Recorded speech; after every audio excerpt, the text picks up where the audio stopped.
আসসালামু আলাইকুম। শিক্ষা বা বিভিন্ন ডিগ্রি, শিক্ষা এবং শিক্ষা কথাটা আমি দূরে রাখি। ডিগ্রি নিয়ে বলি। দেখুন, ডিগ্রি কি একটা মানুষের আ জ্ঞানকে নির্ধারণ করতে পারে বা একটা জ্ঞানকে উপস্থাপন করতে পারে?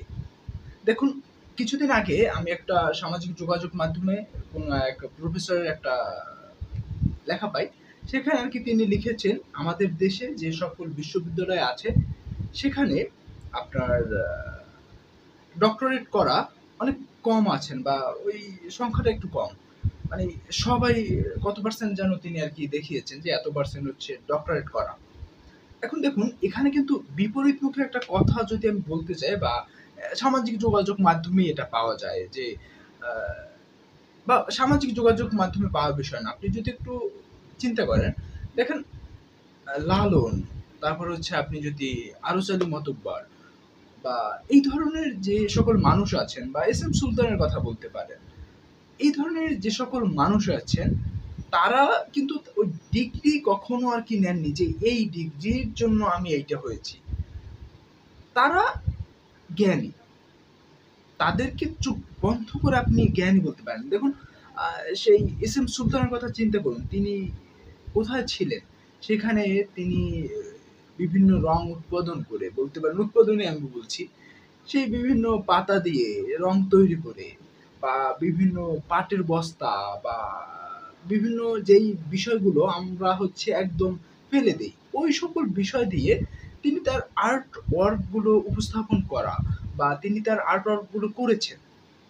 এই যে করার বিষয়টা, আহ, এই সকল বিষয় উঠে এসেছে এবং তাকে নিয়ে এখন বর্তমানে বিভিন্ন পিএইচডি হচ্ছে বলতে পারেন বা বিভিন্ন গবেষণা হচ্ছে, তাকে নিয়ে অনেক কিছু হচ্ছে, কিন্তু তিনি কিন্তু ডক্টরেট করার না।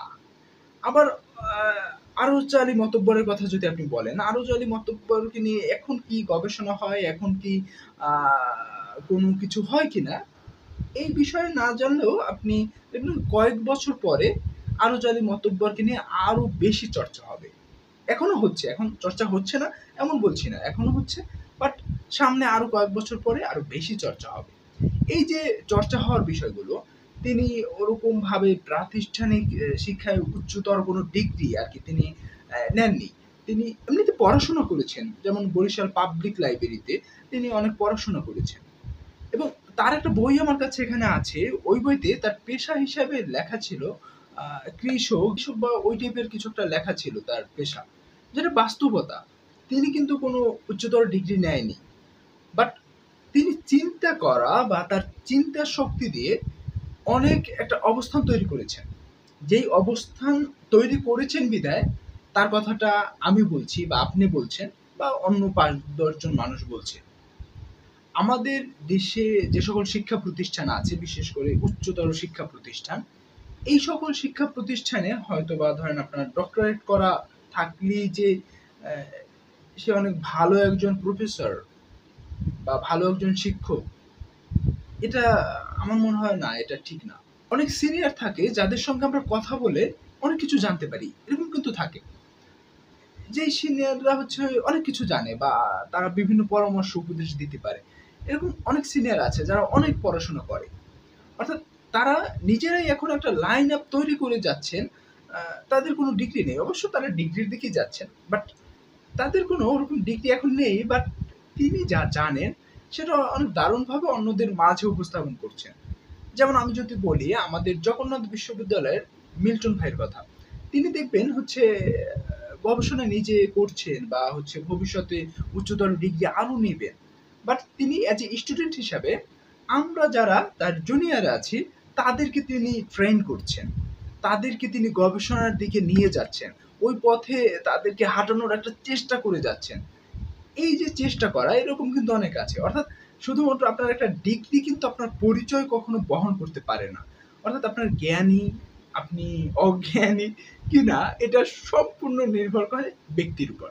অর্থাৎ ব্যক্তি শুধুমাত্র ডিগ্রির উপরে ভিত্তি করে না। যেমন আমার একজন টিচার আছে, তিনি হচ্ছে ডক্টরেট করেছেন, বাট তার নামের সাথে তিনি কখনো এড করেন না যে ডক্টরেট সামথিং এড করতে পছন্দ করেন না। বাট তিনি করেছেন। আবার অনেকে আছে ডক্টরেট তার নেই, করা নেই। বাট অনেক ভালো, অনেক ভালো চিন্তা শক্তি তার। অনেক ভালো প্রভাব ফেলতে পারে মানুষের উপরে। অর্থাৎ জ্ঞান দিয়ে প্রভাব ফেলা, হ্যাঁ, এটাই। বাট কোন একটা সুনির্দিষ্ট টপিকে মনে হয় গবেষণা করা খারাপ না। কিন্তু ডিগ্রি কখনো আপনি ডিগ্রি দিয়ে কখনো কোনো ব্যক্তিকে জাজ করতে পারবেন না। এটা একটা ধারণা। একজনের ধরেন ৭০-৮০ টা ডক্টরেট ডিগ্রি থাকতে পারে।